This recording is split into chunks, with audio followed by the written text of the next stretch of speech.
let's charge the damn mound, powered by Tease It. We got a big day. Got a lot of good guests, obviously, on the list. And we did have some signings. So let's start with this one because some fans were freaking out. They were like, Pittsburgh, what?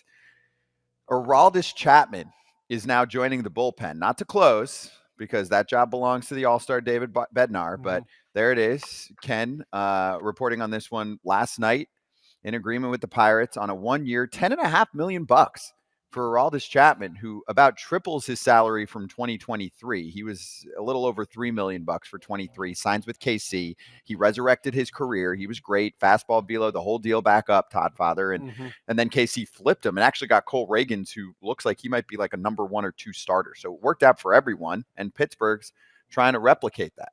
Yeah, and I think he's still got some juice left in the tank from playing with him for 2 different teams.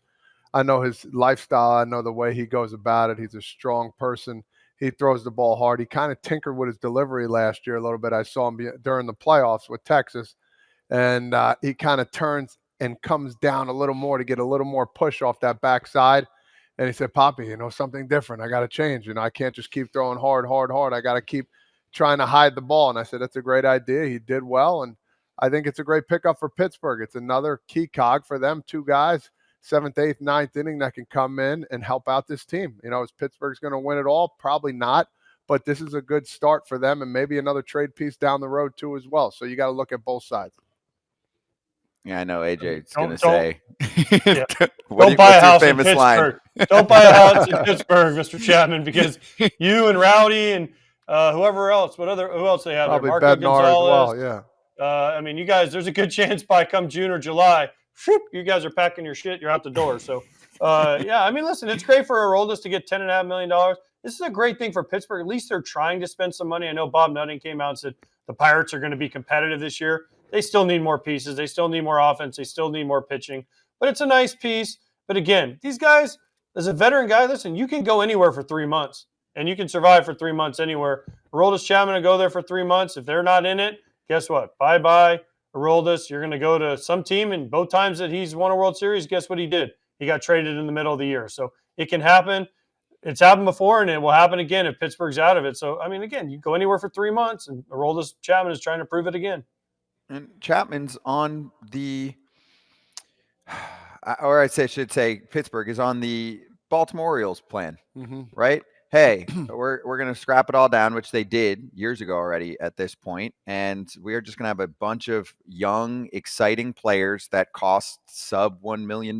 So until you get to that point, I actually think a key piece of rebuilding is adding veterans, which costs a little bit of money, like Chapman does, so you can flip them for prospects. I'll reiterate this. The most exciting young player on the Kansas City Royals is Bobby Witt Jr. Their most exciting young pitcher is Cole Reagans. They did not draft him.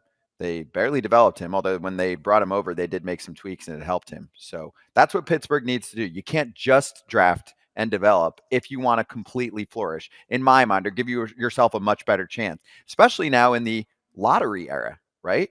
Now it's not just, I have the worst record, auto, I'm going to pick first, or I'm a bottom 3 team. You can only do that so much. So this is another reason why you do have to at least spend a little bit of money to help yourself out to eventually get Pittsburgh to that Baltimore status. Yeah, and I think, you think about the contract, 1 year, 10.5, give or take. I think that's around the ballpark for him. He's on the latter years of his career, but he's still throwing 95 plus. He's a guy that has developed a slider and I think like a split change, if I'm not mistaken, some kind of change up.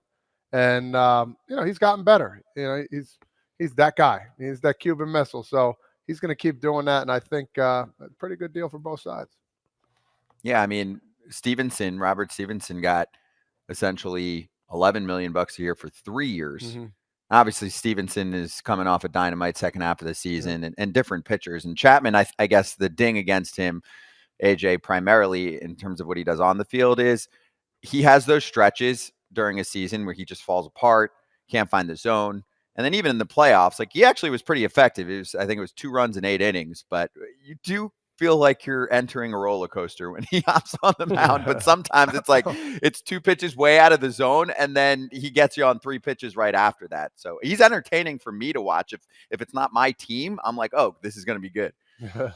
Listen, he's one of those nail biter closers, high wire acts, whatever you want to call him.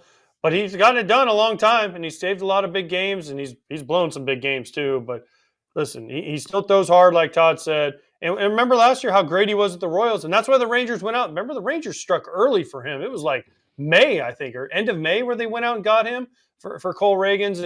And when he got over to Texas, he was okay, and then he just lost pitching. He just didn't pitch for a long time because he couldn't throw a strike.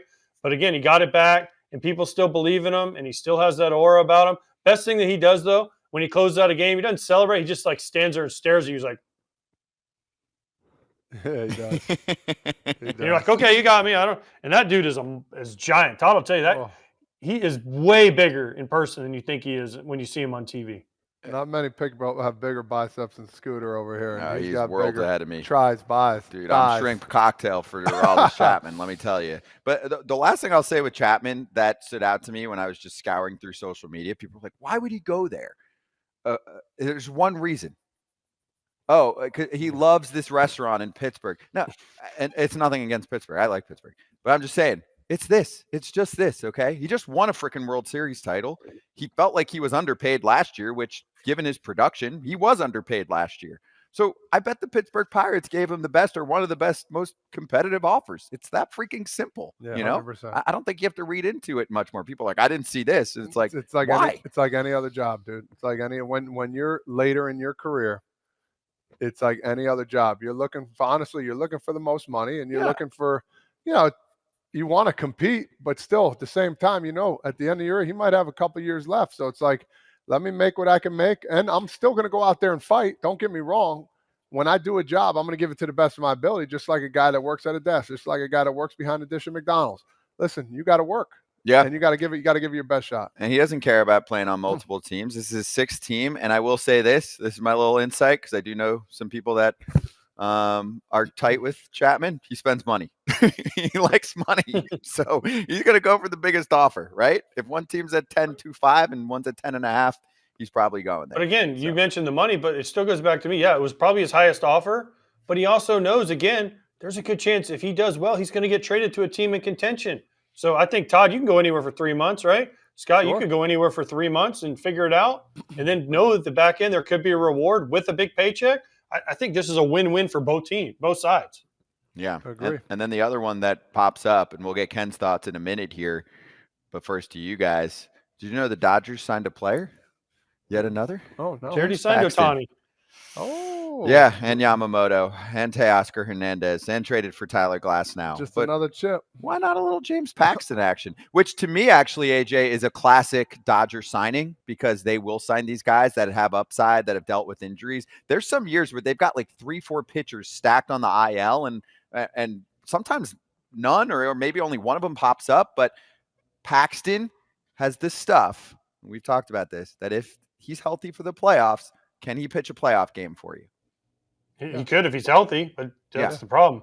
Plus, this dude had a bald eagle land on him once and didn't flinch, which was awesome. Didn't even flinch. I remember when he was in Seattle, but I mean, yeah, this is just another piece for the Dodgers. We keep talking about how thin their rotation is. They're just signing multiple after Yamamoto. and Glasnow. Now they're just going to start signing guys, and if they get Kershaw back, great. But they're just going to keep signing guys, and if Paxton can't pitch because he's injured, they're like, $11 million. We wipe our butt with that every day. We're the Guggenheim, so we don't really care. But seriously, they just stockpile talent, stockpile pitchers, and that's why the Dodgers make it to the playoffs every year. They have so much depth. Not only do they have high top end talent, someone goes down, they have someone available that has a little bit of veteran something going on that can step in, take their place, and they're not afraid to sign these guys. And it's awesome for Dodger fans. Yeah, he barely pitched for a long time. I mean, he had 6 starts from 2019 to 2022, and he was still on payrolls for years. So he's done well if you look up how much he's made. But this past season, 4.5 ERA, 19 starts with Boston.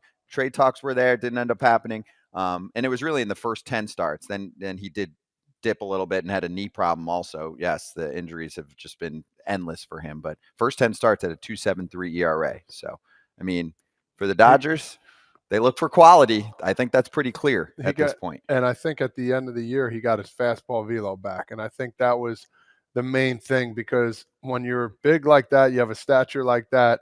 And when I used to face him, he had that hard fastball in, and he'd throw that 2-seamer away, and then he'd come back with a nasty slurve kind of curveball pitch that he kind of lost to as well. So he has to throw that, from what I'm reading here, a little bit harder, and I think he'll be just fine, man. It's a lefty. I mean, can't go wrong with a lefty. He's throwing mid-90s. That would be great. But at the same time, if he could find a way to hit those zones and hit those spots and get away with some pitches, which he'll be just fine. Yeah. Oh, man. Big Maple, prime James love that Paxton with nickname. Seattle. It's a great nickname, too. It was really freaking good.